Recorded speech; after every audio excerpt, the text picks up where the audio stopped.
Hello and welcome to Algebra 1 Test Section 1 on applications of rational expressions. All right, so the problem we're going to look at today is a rate of work problem, or again, work rate problem. So working alone, Adam can tar a roof in 5 hours. Jake can tar the same roof in 8 hours. How long would it take to tar the same roof if they worked together? So the first thing we want to do is think about each person's work rate. So how much can they accomplish per 1 unit of the given time? So in this case, we're dealing with hours. So what we would say is in 1 hour, we have Adam, who can tar a roof in 5 hours. So 1 hour would be 1/5 of that roof. So for Adam, in 1 hour, he does 1/5 of, we'll say, the job. Then the other guy, which is Jake, he's going to work at a slower pace. So he takes 8 hours to tar the same roof. So in an hour, he's done 1/8 of the job.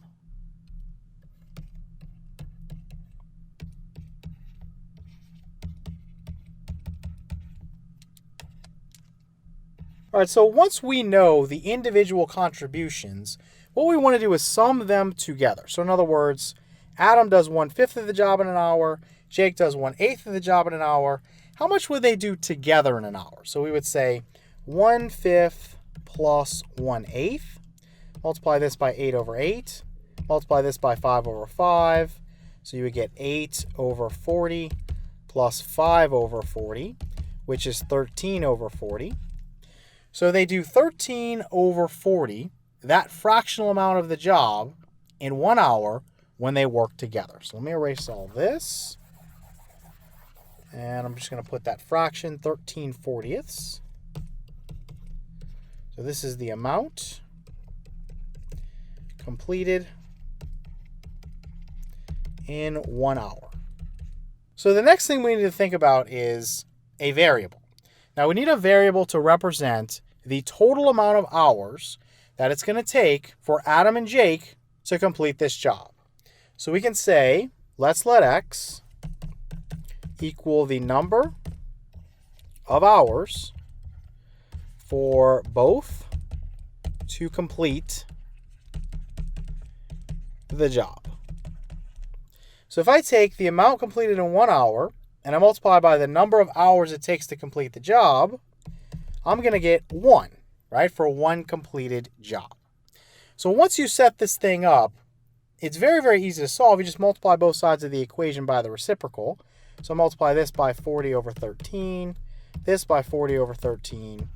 Obviously, this is going to cancel, and I get x is equal to 40 over 13. So that's how many hours it takes for both of them working together to complete the job. In this case, that's to tar the roof. So we're going to write that it takes,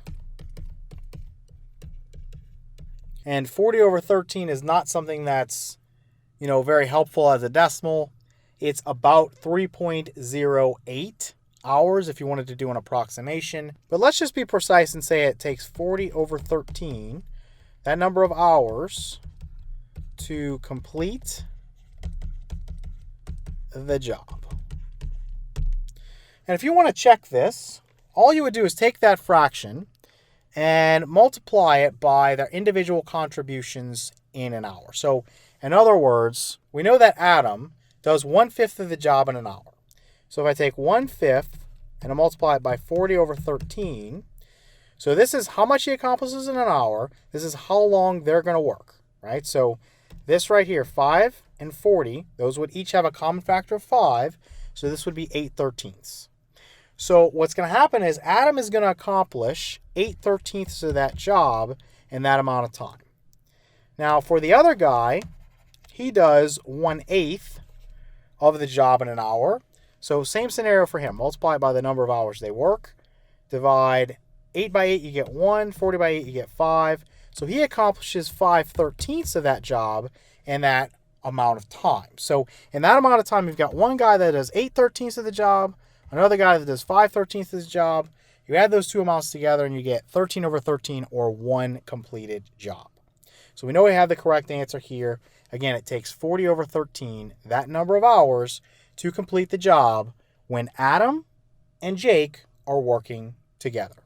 Hello and welcome to Algebra 1 Test Section 2 on applications of rational expressions. All right, so working alone, it takes Ryan 9 hours to stock and zone the canned soup aisle in a grocery store.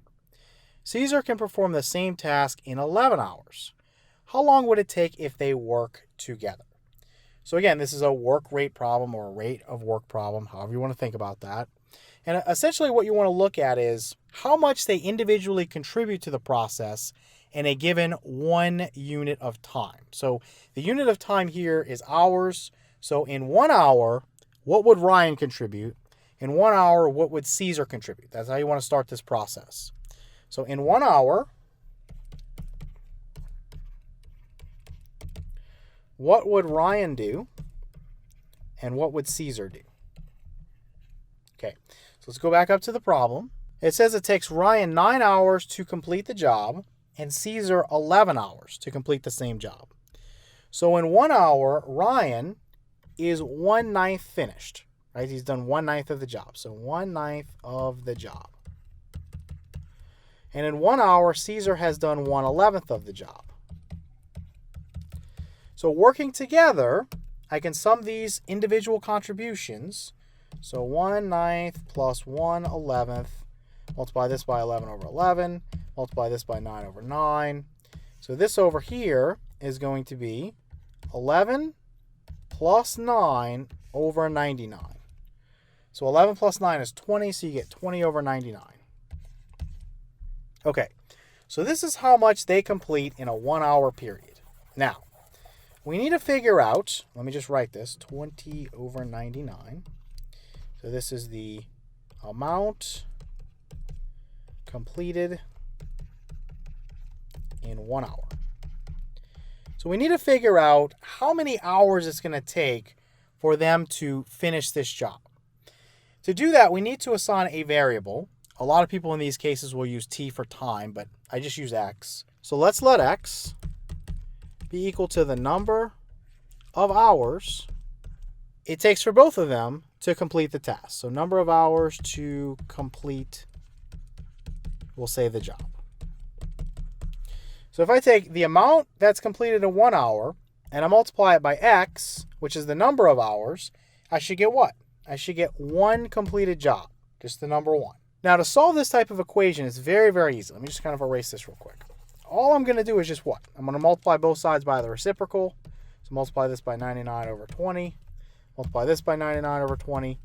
And essentially this cancels and I get x is equal to 99 over 20.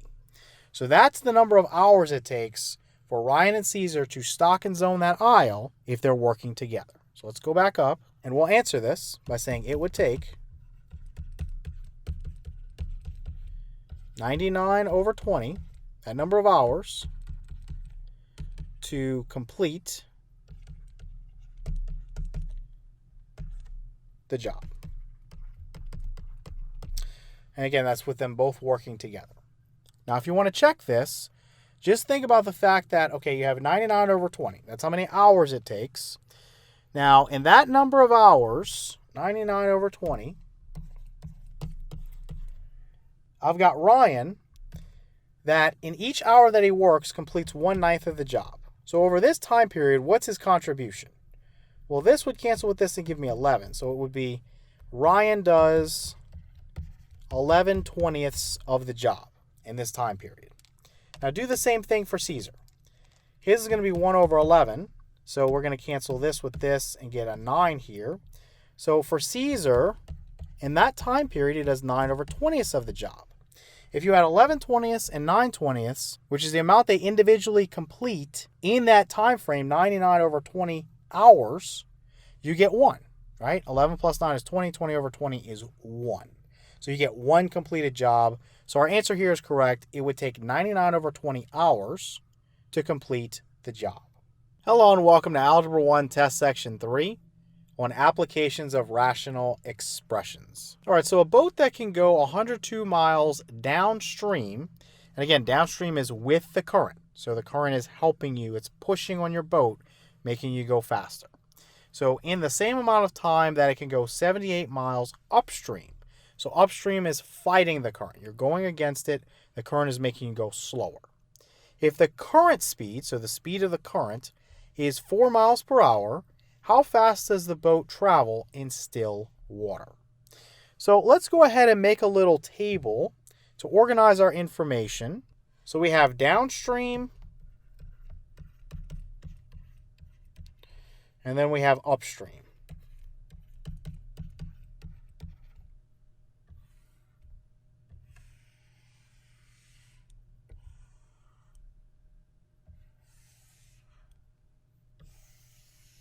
Okay, so when we work with a motion word problem, we have what? We have distance equals rate times time. So we have distance, we have rate of speed, and we have time. So let's fill in the blanks here. So for downstream, let's go up to the top. In the information we're given about downstream, the boat can go 102 miles downstream in the same amount of time that it can go 78 miles upstream. So in the space for distance, for downstream, I'm going to put 102. For upstream, I'm going to put 78. So 102 and then 78. So then for the rate of speed, because I'm not given a rate of speed other than to say that the speed of the current is 4 miles per hour, I'm going to introduce a variable.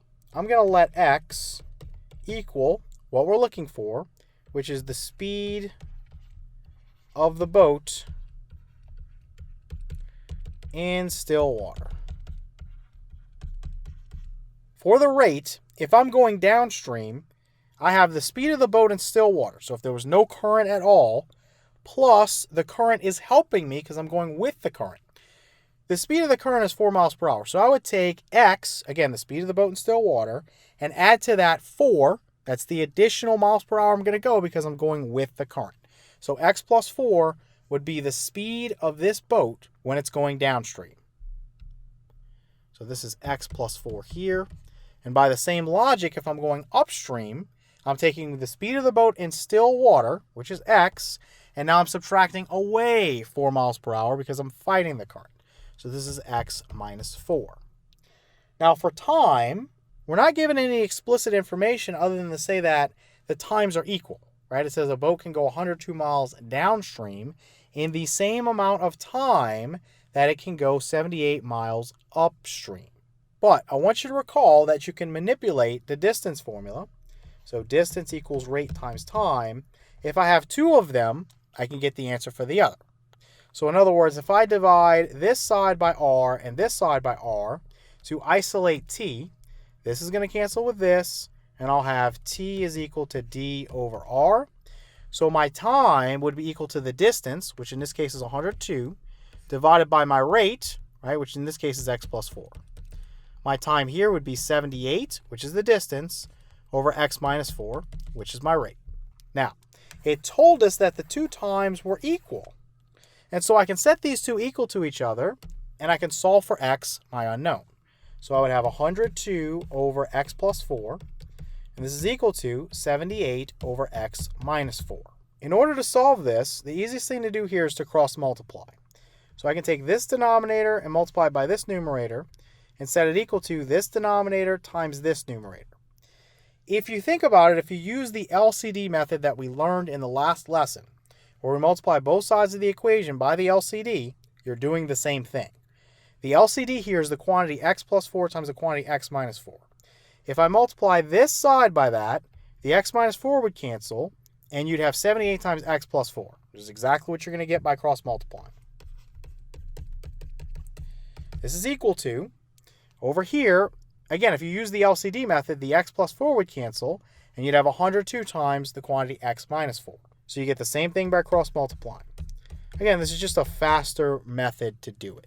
Okay, so 78 times x is 78x, plus 78 times 4, which is 312. This is equal to 102 times x, which is 102x, minus 102 times 4, which is 408. Okay, so now if I add 408 to each side of the equation, this is going to cancel. And then if I subtract 78x from each side of the equation, that's going to cancel. And what I'm going to have here is 720 is equal to 24x.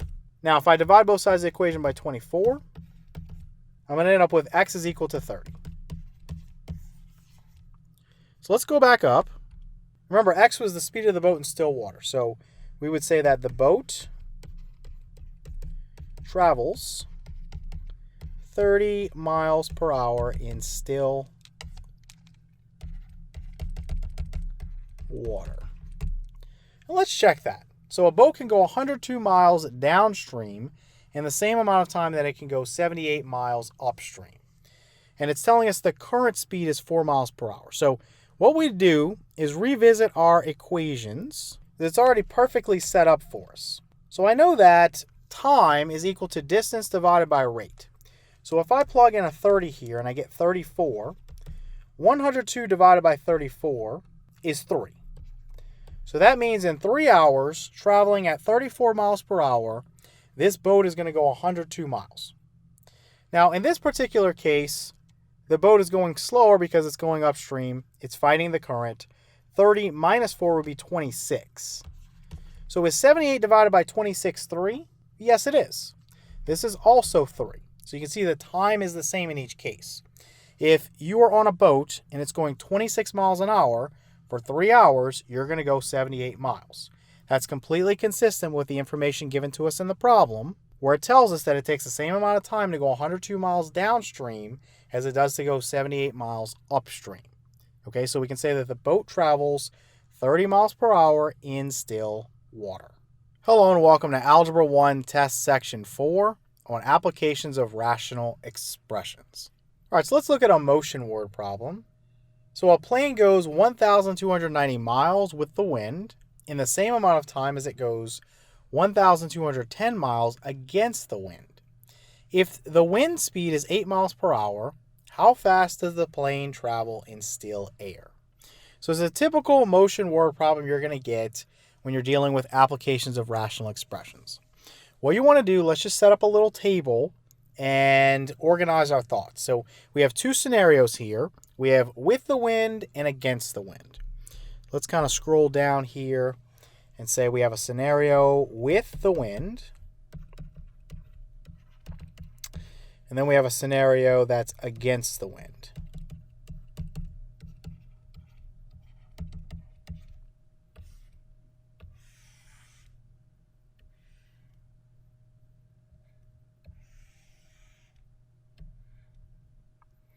So we have distance, we have rate, and we have time, right? With a motion word problem, you have distance equals rate times time, or you can solve for R, or you could solve for T, whatever you need to do. But typically we want to list what the distance is, what the rate is, and what the time is, so we can get an equation going. So let's go back up to the top and try to fill this guy in. All right, so when we're going with the wind, it tells us the distance is 1,290 miles. Against the wind, it's 1,210. So I'm going to put 1,290 and 1,210. All right, now for my rate of speed, it doesn't explicitly give me one. All it tells me is the speed of the wind, which is going to add or subtract based on the scenario that I'm in. So what I'm going to do is I'm going to assign a variable like x to represent the speed of the plane in still air. So let's let x equal the speed of the plane in still air. Okay, so now that we've done that, we have two scenarios. One is when we're flying with the wind. So if I'm flying with the wind and I have a wind speed of 8 miles per hour, whatever the speed of the plane would be in still air, I've got to add 8 to that because the wind is helping me. It's pushing on me to make me go 8 miles an hour faster. So I would have x plus 8 as my speed in that scenario. So my rate is x plus 8 here. And by the same logic, if I'm going against the wind, I'm now going to have x, which is the speed of the plane in still air, minus 8, so minus the wind speed because I'm now fighting the wind. All right, now for time, again, I'm not given any information about time other than to say that the two times are going to be equal. So what I need to do here is get the time from the distance and the rate, right? Because if we take d is equal to r times t, I could solve for t by dividing both sides of the equation by r, and isolating t. So this would cancel with this, and I would have time is equal to distance over rate. So my time is the distance, which is 1290, over the rate, which is x plus 8. My time here is the distance, which is 1210, over the rate, which is x minus 8. Now, we are told that the times are going to be the same. A plane goes 1,290 miles with the wind in the same amount of time as it goes 1,210 miles against the wind. So what that means is I can set these two times equal to each other, and I can solve for x to figure out what that is, right? That's going to tell me the speed of the plane in still air, and that's what I need to answer my question. So 1,290 over x plus 8 is equal to 1,210 over x minus 8. Now, in all these scenarios that I've talked about, I told you that it's easier just to cross multiply. I can take this, multiply by this, and it's equal to this multiplied by this. You can use the LCD method, works just fine, but realize that cross multiplying is basically the same thing, it's just much quicker. So if you want to pause the video and use the LCD method, you're going to find out that when you unpause the video, you're right at where we got to by using cross multiplying. All right, so we'll have 1,290 times the quantity x minus 8. This is equal to 1,210 times the quantity x plus 8. Let me just scooch this down. So 1,290 times x is 1,290x, then minus 1,290 times 8, which is 10,320. This equals 1,210 times x, which is 1,210x, and then plus 1,210 times 8, which is 9,680. So then I can add 10,320 to each side of the equation. And then I could subtract 1,210x from each side of the equation.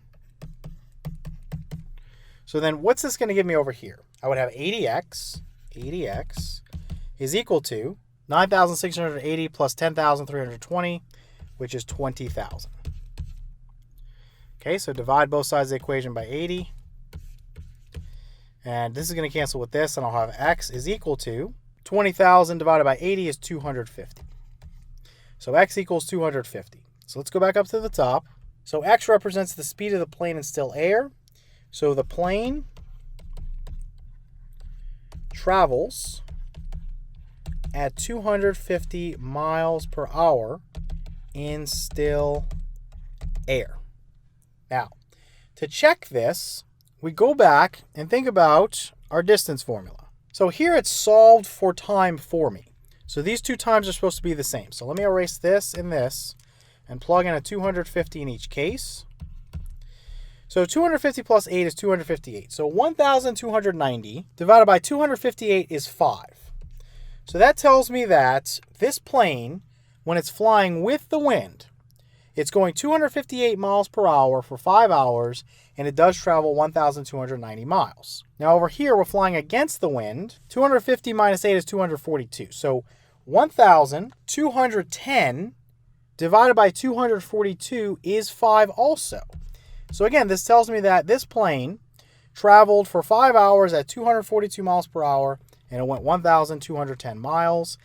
The two times are the same. To go the set distances that it says in the problem, it says in the first case, with the wind, it went 1,290 miles. In the second case, it said it went 1,210 miles. So this is consistent with the information given to us in the problem. And so we know that the speed of the plane in still air is going to be 250 miles per hour.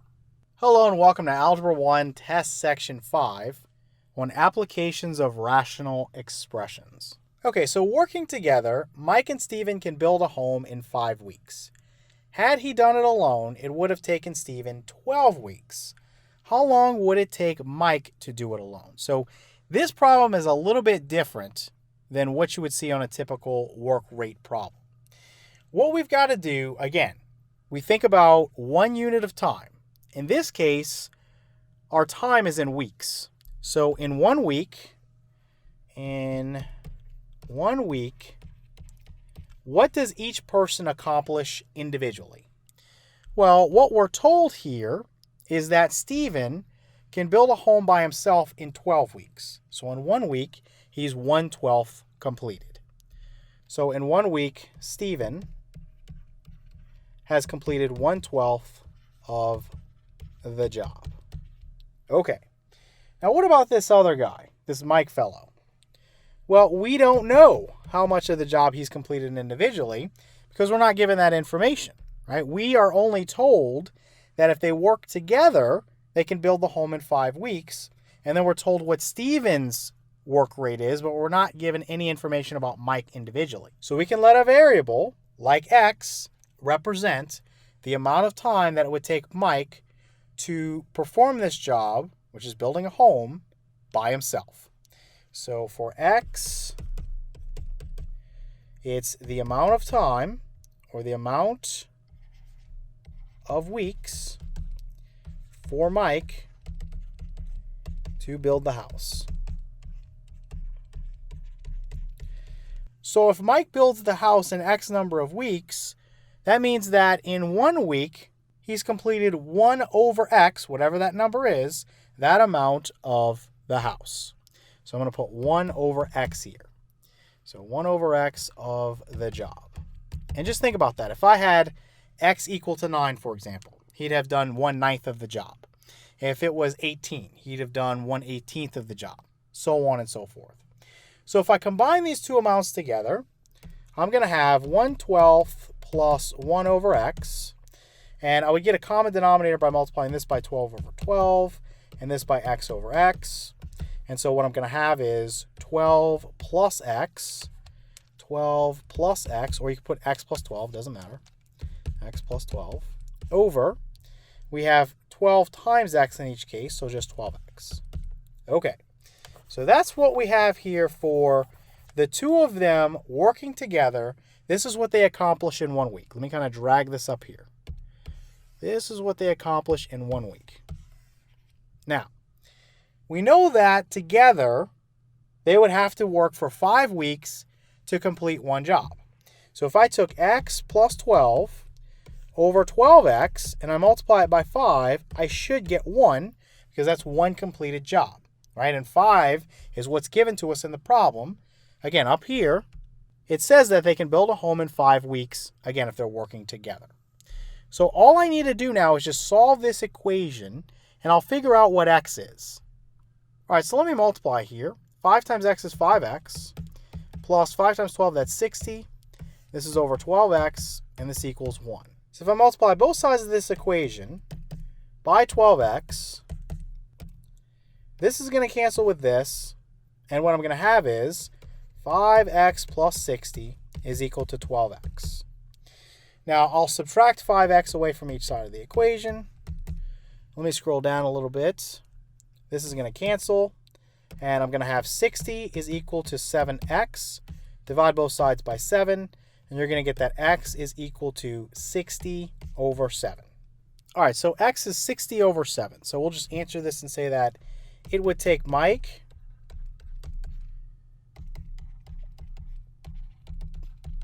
60/7 weeks to build the house alone. So to check this is pretty easy. Remember, it takes Stephen 12 weeks to build a house.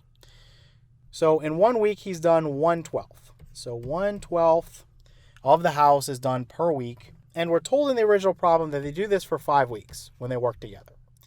So 1/12 times 5 is 5/12. So that means he does 5/12 of the house himself. And again, this is for, let me label this, Stephen. For the other guy, he completes a house by himself in 60/7 weeks. I know this is kind of a difficult number to come up with, but where did the 1/12 come from? We said that Stephen could finish a house in 12 weeks, so we kind of took the reciprocal of 12 and said, well, 1/12 is what he can do in 1 week. If I use the same logic here and took the reciprocal of this, in 1 week, Mike could do 7/60 of that house, okay? So let's erase this real quick. And then I want to multiply this by 5, which is what I did over here. This is the amount of time they use when they work together. This over this is going to give me a 12 here and a 1 here. So that means that Mike does 7/12 of the house. This is Mike in 5 weeks. Whereas Stephen does 5/12 of the house in 5 weeks. And you can see that that's mathematically correct, right? 5/12 plus 7/12 equals 1 completed house. So our answer here is correct. Mike takes 60/7, that number of weeks, to complete the house by himself.